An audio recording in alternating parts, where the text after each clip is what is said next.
जितनी बार आप निर्णय बदलेंगे भाग्य भी उतनी बार करवट बदलेगा। महाभारत युद्ध से पहले दुर्योधन ने श्री कृष्ण की नारायणी सेना चुनी और अर्जुन ने भगवान श्री कृष्ण को। प्रसंग उस समय का है जब भगवान श्री कृष्ण पांडवों की तरफ से शांति प्रस्ताव लेकर गए थे और उन्होंने पांडवों के लिए सिर्फ 5 गांव मांगे थे। तो शकुनी ने दुर्योधन से कहा कि कृष्ण दुर्योधन का पक्ष लेकर आए हैं, यह छलिया है, उनके लिए 5 गांव मांग रहे हैं और यह हमारे लिए सही नहीं रहेगा। दुर्योधन, जिसका नाम सुयोधन था, जो अपने कर्मों से दुर्योधन बना। दुर्योधन ने इस बात पर क्रोध जताया और अपने सैनिकों को आदेश दिया, कृष्ण को बंदी बना लो। तब श्री कृष्ण ने दुर्योधन को अपना विशाल रूप दिखाया था और उसे उसकी मृत्यु के दर्शन करवाए थे। वह नहीं जानता था कि कृष्ण को बंदी बनाना इतना आसान नहीं। कृष्ण चेतावनी देकर चले गए और इधर धृतराष्ट्र चिंता में आ गए कि अब होगा क्या। धृतराष्ट्र ने अपने ज्योतिषी को बुलवाया, उनसे पूछा कि अब क्या होगा। ज्योतिषी ने दुर्योधन की कुंडली देखी और बोले, दुर्योधन की कुंडली में राजयोग है, इसे राजा बनने से कोई रोक ही नहीं सकता, यह तो निश्चित तौर पर राजा बनेंगे। आप युद्ध कीजिए। धृतराष्ट्र बोले, ठीक है, फिर युद्ध करो, मेरा दुर्योधन ही राजा बनना चाहिए। और फिर युग शुरू हुआ। युग से 2 ही लोग बाहर थे, एक संजय जो युद्ध क्षेत्र की सारी घटना सुना रहे थे और दूसरे विदुर जिन्होंने युद्ध को त्याग दिया था। युग शुरू हुआ तो कौरव सेना धीरे धीरे मृत्यु के मुंह में जाने लगी। पहले ही 3 दिन में काफी कौरवों का नाश हो गया। धृतराष्ट्र ने ज्योतिषी को बुलवाया और कहा कि यह सब क्या हो रहा है, तुमने कहा था कि दुर्योधन राजा बनेगा, लेकिन यह पांडव तो भारी पड़ रहे हैं। ज्योतिषी ने कहा कि महाराज, परिणाम तो आने दीजिए, अभी तो युद्ध शुरू हुआ है और परिणाम यह है कि दुर्योधन की कुंडली में राजयोग है, वह राजा बनेगा ही बनेगा। और इस महाभारत के भीषण युद्ध के 10 दिन बीत गए तो धृतराष्ट्र घबरा गए, क्योंकि बहुत कौरव मारे जा चुके थे। तो धृतराष्ट्र ने ज्योतिषी को फिर बुलवाया और पूछा कि यह क्या हो रहा है, परिणाम तो ही जाएगा, लेकिन यह हो क्या रहा है। तब ज्योतिषी ने कहा कि कोई है जो ग्रह नक्षत्रों की दिशाएं बदल रहा है, कोई है वहाँ जो समय और ग्रह नक्षत्रों से परे है, कोई तो है वहाँ। तो विदुर ने कहा, श्री कृष्ण है वहाँ, प्रभु है वहाँ, जहाँ कृष्ण होते हैं वहाँ सारे नक्षत्र सारी दिशाएं उनके कहने पर चलती हैं। तो दोस्तों, कुंडली पर नहीं, अपने कृष्ण पर भरोसा रखें। जब आपके जीवन रूपी रथ को कृष्ण चलाएंगे तो महाभारत कितनी ही बड़ी हो, सामने वाले योद्धा कितने ही मजबूत हो, वह धराशायी होंगे ही होंगे। वह दुर्योधन जिसकी कुंडली में राजयोग था, लेकिन उसका रास्ता धर्म का नहीं था, उसका रास्ता अच्छे कर्म का नहीं था। तो कुंडली बदलने में क्षण भर नहीं लगा। अपने विश्वास को अपने कर्म पर और अपने प्रभु पर मजबूत रखिए, भाग्य को पलटते देर नहीं लगेगी। इंसान की कर्म से उसका भाग्य तय होता है।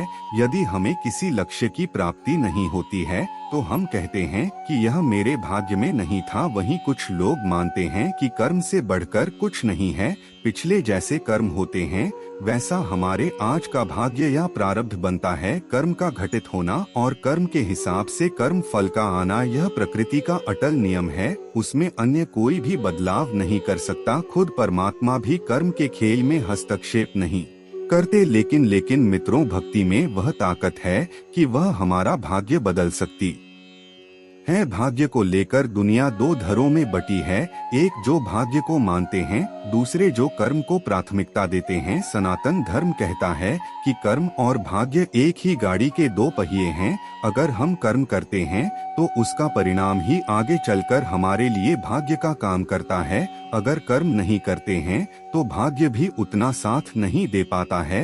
एक प्रसिद्ध कहावत है कि भाग्य के भरोसे रहने वालों को उतना ही मिलता है जितना कोशिश करने वाले छोड़ देते हैं। लेकिन एक कहावत यह भी है कि भाग्य से ज्यादा और समय से पहले किसी को कुछ नहीं मिलता है। समय से पहले और भाग्य से ज्यादा ना कभी किसी को मिला है और ना ही मिलेगा, परंतु हम सिर्फ भाग्य के भरोसे नहीं रह सकते। व्यक्ति को अपने जीवन में पुरुषार्थ करना ही पड़ता है। बिना पुरुषार्थ के व्यक्ति यदि यह चाहे कि सब कुछ मिल जाए जो मेरे भाग्य में है, वह कदापि संभव नहीं होता है, क्योंकि गतिमान जीवन यात्रा में इंसान की इच्छाएं अनंत होती हैं। बिना पुरुषार्थ के भोजन भी नहीं मिल सकता है और बिना पुरुषार्थ के किसान खेती भी नहीं कर सकता है। विचारों से भाग्य को एक दिशा जरूर मिलती है, लेकिन दशा क्या रहने वाली है वह आपके कार्य ही निश्चित करते हैं। अगर आपके विचार बहुत नेक है तो आप अपने भाग्य और मेहनत से जमा धन अच्छे कार्यों में निर्वाह करेंगे, अन्यथा व्यसनों में व्यर्थ कर देंगे। तो आप अपनी सोच से भाग्य और कर्म को एक दिशा तो दे सकते हैं, लेकिन जो आपके भाग्य में लिखा है वह आपकी योग्यताओं का ही तो प्रतिफल है। अगर आपके भाग्य में व्यापारी बनना लिखा ही नहीं, इसका मतलब कदापि नहीं है कि आप व्यापार नहीं कर सकते। इसका अर्थ है कि आपके स्वभाव में सौदेबाजी नहीं लिखी है। आप व्यवहार आदि तो निभा सकते हैं, लेकिन एक बिजनेस के लिए जो स्वभाव और भाव चाहिए वह आप में नहीं है। सिर्फ विचार मात्र से आप अपने सामने रखा भोजन भी नहीं चख सकते। जो विचार प्राकृतिक रूप से उठ रहे हो वह आपके भाग्य और कर्म को बल देंगे, उन्हें दिशा भी प्रदान करेंगे, लेकिन दूसरों के दिखावे में कोई भी प्रयत्न व्यर्थ और नुकसानदायक ही होगा। अगर आप कुछ करना चाहते हैं जो लगभग असंभव सा लग रहा है, आपको लोग हत उत्साहित करते हैं कि आप वह कर पाएंगे, लेकिन आप मन बना लेते हैं कि आपको वह करना ही करना है और आप दिन रात उसी के बारे में सोचते हैं कि आपको वह करना है, लेकिन आपके मन में शंका के बीज उत्पन्न हो जाते हैं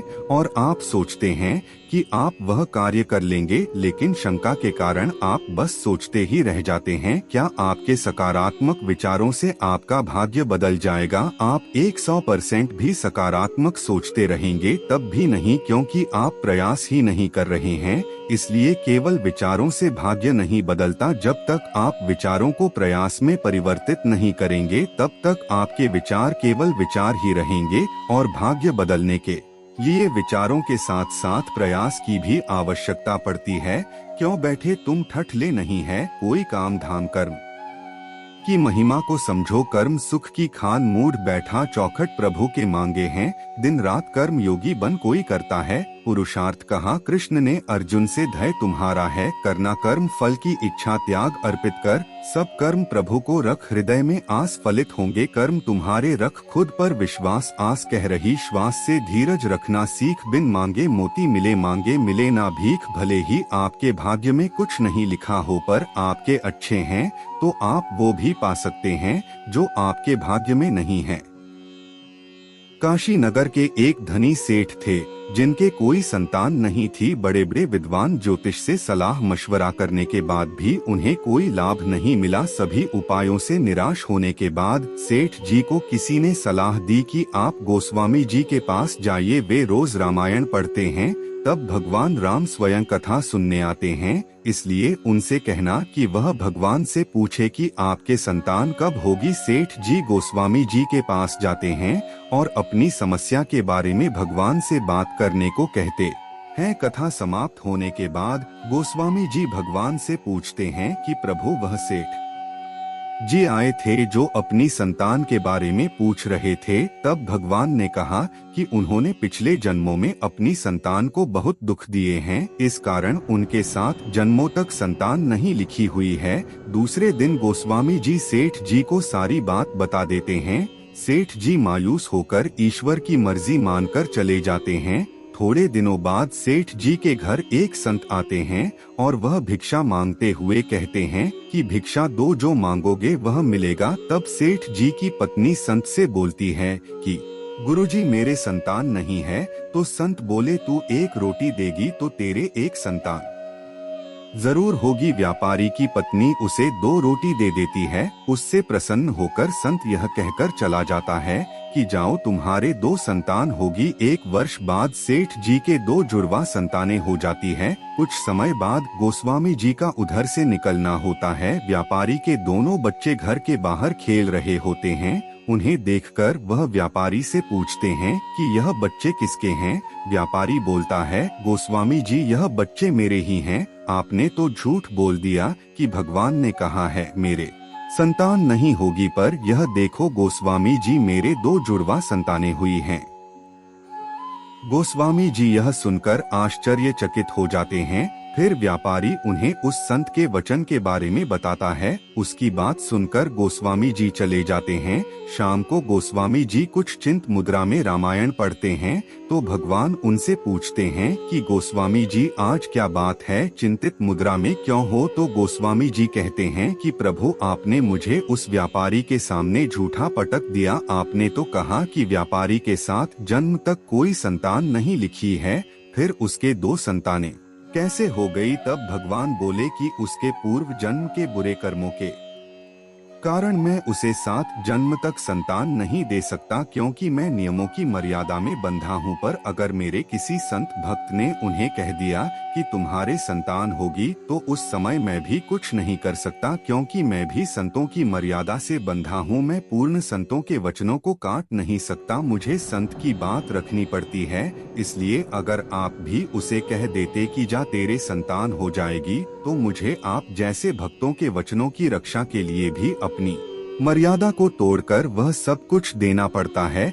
जो उसके भाग्य में नहीं लिखा है। इस कहानी से तात्पर्य यही है कि भले ही विधाता ने आपके भाग्य में कुछ ना लिखा हो, पर अगर आपके अच्छे कर्मों की वजह से किसी गुरु का आशीर्वाद आप हो या माता पिता की दुआएं आपने कमाई हो, तो आपको वह भी मिल सकता है जो आपकी किस्मत में नहीं। कर्म ही सत्य है, कर्म ही धर्म है और कर्म ही जीवन भी है। कर्म के बिना जीवन अधूरा है। गीता में श्री कृष्ण ने अर्जुन को कर्म करने को ही कहा था। संस्कृत के प्रकांड पंडित पाणिनि के हाथ में या भाग्य में विद्या रेखा नहीं थी, फिर भी अपने कर्म के बल पर भाग्य को बदलकर महान और प्रकांड पंडित बने। संस्कृत में ढेर सारी किताबें लिखी। जो कर्मवीर होते हैं वे कभी भाग्य की नहीं सोचते हैं, भाग्य खुद चलकर उनके पास आता है। एक कड़वी सच्चाई भी है, जब आदमी असफल हो जाता है तब भाग्य का रोना रोता है। आपका भाग्य आपको सफलता के लिए अपॉर्चुनिटी दिला सकता है,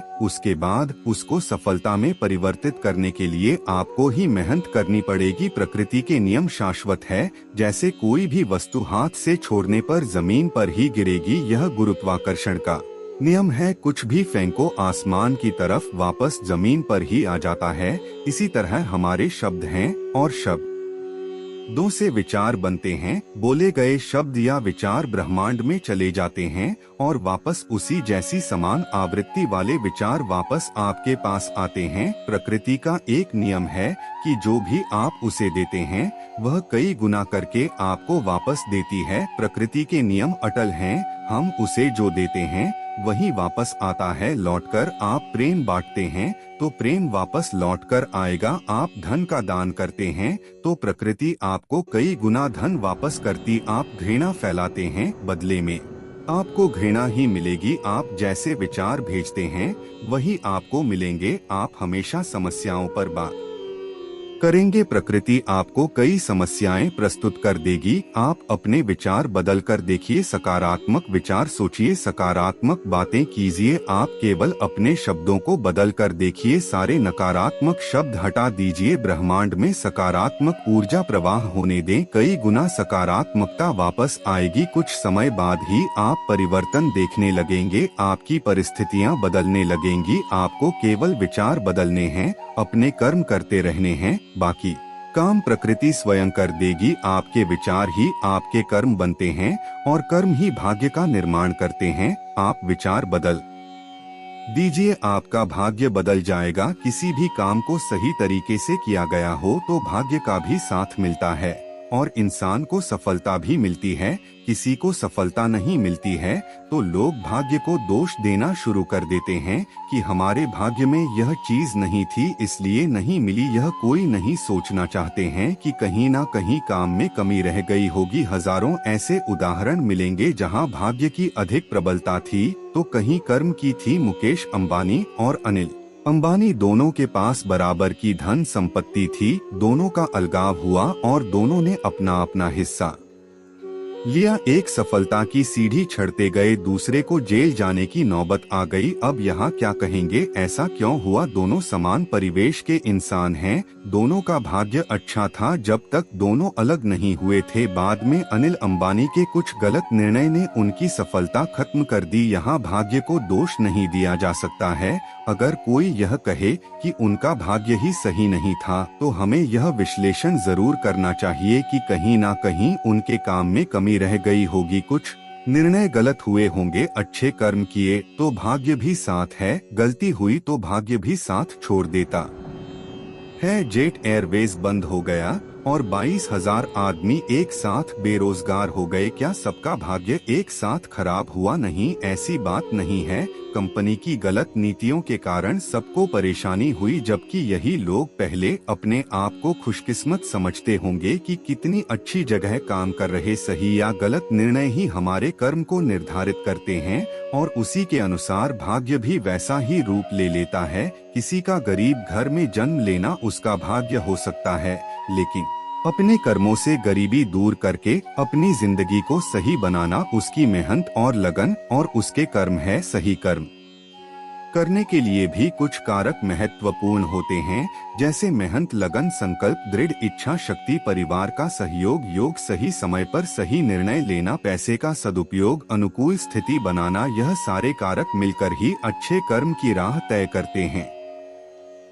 कर्म से हम अपने भाग्य को बदल सकते हैं या अपने कर्म से भाग्य का साथ पा सकते हैं। प्रयत्नहीन प्रार्थना का कोई मतलब नहीं है। फिर हम कुदरत का एक करिश्मा देखें तो ईश्वर ने हमारे हाथों की लकीरों के आगे उंगलियां इसलिए दी है कि हम कर्म से अपने भाग्य को बदल सकें। मेरी राय है, आप इससे सहमत या असहमत कमेंट में बताएं। जीवन में अगर आपको कुछ पाना है तो मेहनत तो करनी ही पड़ेगी। मंजिलें उन्हीं को मिलती है जो उसकी ओर कदम बढ़ाते हैं।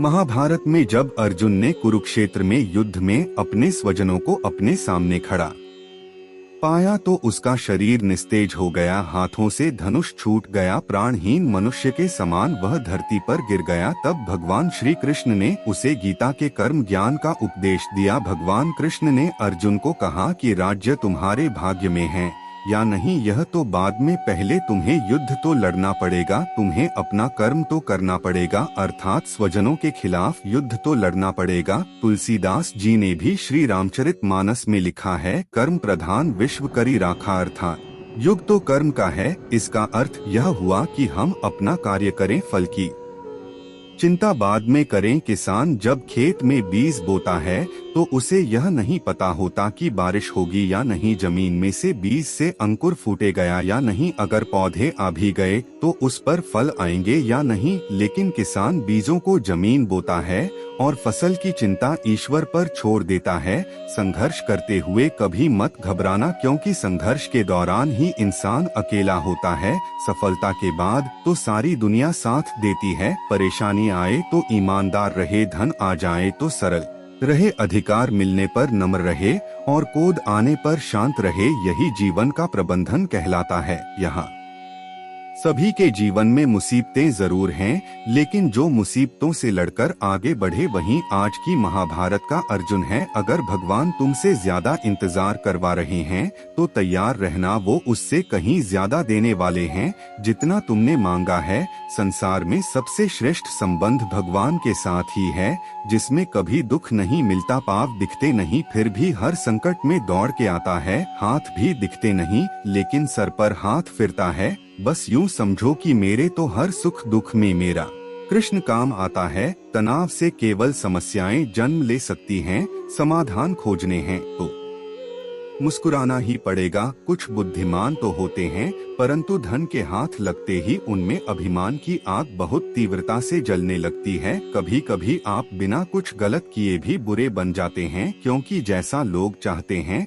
आप वैसा नहीं करते। जिस डर से आत्मविश्वास की हानि होने लगे उस डर का अंत करना अवश्य हो जाता है। समय और स्थिति कभी भी बदल सकती हैं, कभी किसी का ना ही अपमान करें और ना ही किसी को तुच्छ समझे। आप शक्तिशाली हो सकते हैं पर समय आपसे अधिक शक्तिशाली है। जो हो रहा है उसे होने दो, तुम्हारे ईश्वर ने तुम्हारी सोच से बेहतर तुम्हारे लिए सोच रखा है। जैसे पानी में तैरती नाव को तूफान उसे अपने लक्ष्य से दूर ले जाता है, वैसे ही इंद्रिय सुख मनुष्य को गलत रास्ते की ओर ले जाता है। अभिमान को आने मत दो, स्वाभिमान को जाने दो, क्योंकि अभिमान आपको उठने नहीं देगा और स्वाभिमान कभी गिरने नहीं देगा। एक दिन शिकायत आपको वक्त से नहीं बल्कि खुद से होगी कि एक खूबसूरत जिंदगी सामने थी और आप दुनियादारी में उलझे रहे। सच्ची बातें जिंदगी में दो लोगों का होना बहुत जरूरी है।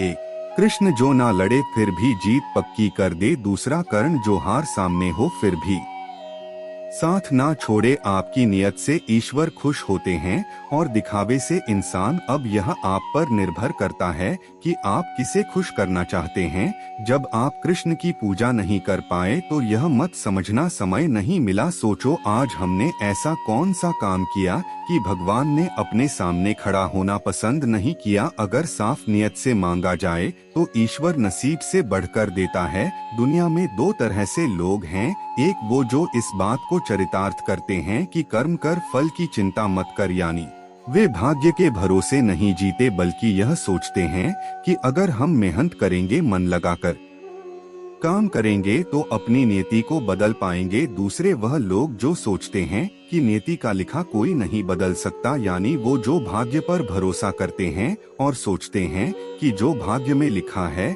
वही मिलेगा। इन दोनों तरह की मानसिकता से मन में दो तरह के सवाल उठते हैं। पहला यह कि आखिर कौन सही है और दूसरा यह कि क्या नियति और कर्म दोनों एक दूसरे से जुड़े हैं। हिंदू धर्म के अधिकतर वेदों की यह मान्यता है कि नियति और कर्म एक साथ चलते हैं। आप जैसा कर्म करते हैं वैसा फल पाते हैं, लेकिन साथ में वह यह भी कहते हैं कि आपको सभी कर्मों का फल एक साथ एक ही जन्म में भुगतना नहीं पड़ता है।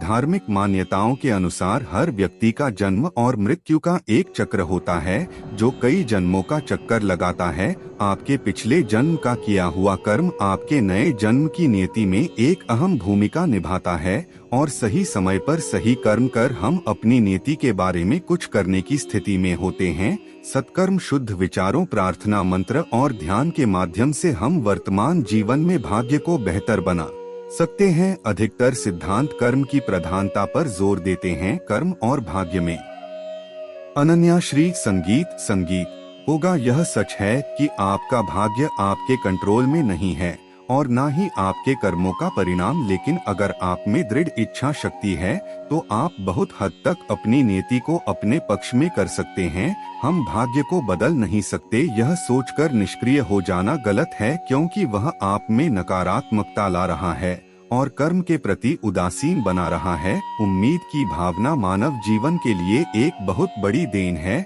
जो आपको भविष्य को बदलने का हौसला देता है। यह हौसला आपको कर्म के लिए अग्रसर करता है और कर्म आपकी नीति को दिशा देते हैं। इसलिए ना तो नीति पर भरोसा करके कर्म विहीन बने और ना ही कर्म करते हुए परिणाम के बारे में सोचकर परेशान हो। सोच समझकर कर्म का चुनाव करें। नीति तय करना आपके वश में नहीं है, लेकिन कर्म अच्छे करने हैं या बुरे यह चुनना आपके हाथ में है।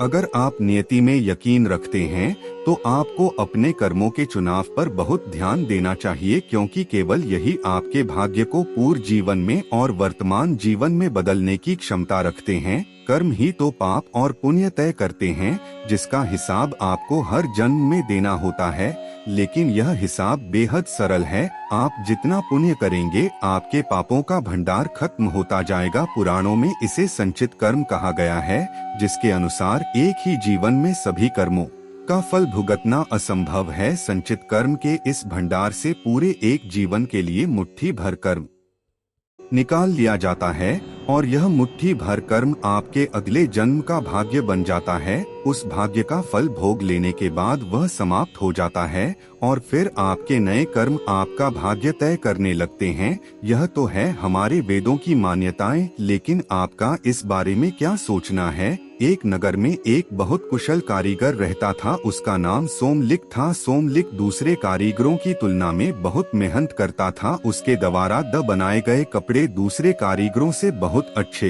होते थे, किंतु उसे काम के मुताबिक पैसा नहीं मिलता था। उसे लगने लगा कि इस नगर में उसके कार्य के अनुरूप पैसा नहीं मिल पा रहा है, उसे किसी दूसरे नगर चले जाना चाहिए। उसे कुछ लोगों ने समझाया कि धन मिलना ना मिलना तो भाग्य पर निर्भर है, अगर उसके भाग्य में धन नहीं है तो वह कहीं भी चला जाए उसे धन नहीं मिल सकता, इसीलिए उसे इसी नगर में रहकर कार्य करना चाहिए। सोमल को लगता था बिना परिश्रम के धन प्राप्त नहीं किया जा सकता। भाग्य की बातें तो वे लोग करते हैं जो मेहनत नहीं करना चाहते, भाग्य भी उसी का साथ देता है जो परिश्रम करता है। ऐसा सोचकर सोमली एक बड़े नगर चला गया और वहाँ बहुत मेहनत से कार्य करने लगा। मेहनत के अनुसार पैसा भी मिलने लगा। सोमलीलैंड जाते रास्ते में उसे रात हो गई और वह रास्ते में ही एक बड़े से पेड़ पर सो गया। सपने में सोमलीलैंड उठ गया और अपनी पोटली टटोलने लगा। उसने देखा उसकी पोटली खाली है। यह देख वह बहुत दुखी हुआ और सोचने लगा अब किस मुंह से घर जाऊंगा। वह फिर से उसी नगर में लौट आया और इस बार और अधिक परिश्रम करके 1 साल में ही 500 स्वर्ण मुद्राएं अर्जित कर ली और उन्हें लेकर फिर घर के लिए निकल पड़ा। इस बार भी फिर उसी वृक्ष के नीचे उसे रात हो गई, किंतु इस बार वह नहीं रुका और आगे निकल गया। रास्ते में उसे फिर वही दोनों पुरुष दिखलाई दिए। सोमलीलैंड कर अपनी पोटली को टटोली, पोटली में कुछ नहीं था। सोमलीलैंड, हे दिव्य पुरुष, अब मैं किस मुंह से अपने घर जाऊं? मुझे इस तरह खाली हाथ आया देखकर मेरे परिवार वाले क्या कहेंगे? दिव्य पुरुष ने सोमलिक से कोई एक वरदान मांगने के लिए कहा। सोमलिक बोला मुझे वरदान में बहुत अधिक धन चाहिए। दिव्य पुरुष ने कहा सोमलिक तुम्हारे भाग्य में धन का भोग नहीं है, भोग रहित धन का क्या उपयोग? सोमलीलैंड है उसे सभी पूछते हैं और जिसके पास धन नहीं उसके पास ज्ञान और कला होने पर भी कोई नहीं पूछता। धनवान व्यक्ति अयोग्य होने पर भी संसार में यश और मान सम्मान पाता है, इसीलिए मुझे तो बहुत सारा धन चाहिए। दिव्य पुरुष ने कहा तुम नगर वापस लौट जाओ, वहाँ तुम्हें गुप्त धन और उपयुक्त धन नाम के 2 व्यक्ति मिलेंगे। गुप्त धन के पास भोग रहित धन है और उपयुक्त धन के पास उपयोग में आने वाला धन है। तुम कुछ समय इन दोनों के साथ रहो, फिर मुझे बतलाना तुम्हें किसके जैसा धन चाहिए। सोमलीलैंड एक दिन खाना नहीं खाया। सोमली वहाँ से निकलकर उपयुक्त धन के घर का पता पूछता हुआ उसके घर पहुँच गया। घर में मेहमान आया देखकर उपयुक्त धन ने उसका स्वागत किया और रात को अच्छे अच्छे पकवान खिलाए और सोने के लिए अच्छा बिस्तर दिया। सुबह सोमली को पता लगा कि उपयुक्त धन ने साहूकार से कुछ ऋण लिया था, उसी ऋण के पैसे से वह लोगों का भला करता है। जिस समय सोमली जा रहा था तभी राजा के दूत आए और उपयुक्त धन को उसके अच्छे कार्यों और समाज सेवा के लिए इनाम और पैसा दे गए, जिससे उसने साहूकार का ऋण उतार दिया। यह देखकर सोमलीलैंड लिया शिक्षा कर्म भाग्य का निर्माता है। इस कहानी से हमें शिक्षा मिलती है कि वही धन श्रेष्ठ है जिसका उपयोग अच्छे कार्यों में हो। जो हर दिन कोशिश करता है वह एक ना एक दिन मनचाही मंजिल तक पहुंच ही जाता है। जिंदगी में अगर आगे बढ़ना है तो कभी निर्भर मत रहना, गैरों पर मंजिल उन्हीं को मिलती है जो खड़े हैं अपने पैरों पर। श्री कृष्ण ने गीता में भी बताया है कि किसी के द्वारा किया गया कर्म बेकार नहीं जाता है, चाहे वह अच्छा हो या बुरा। दोस्तों, भगवान श्री कृष्ण की यह बातें अगर आपको पसंद आई तो कमेंट में जय श्री राधे कृष्ण जरूर लिखें। धन्यवाद। जय श्री राधे कृष्ण।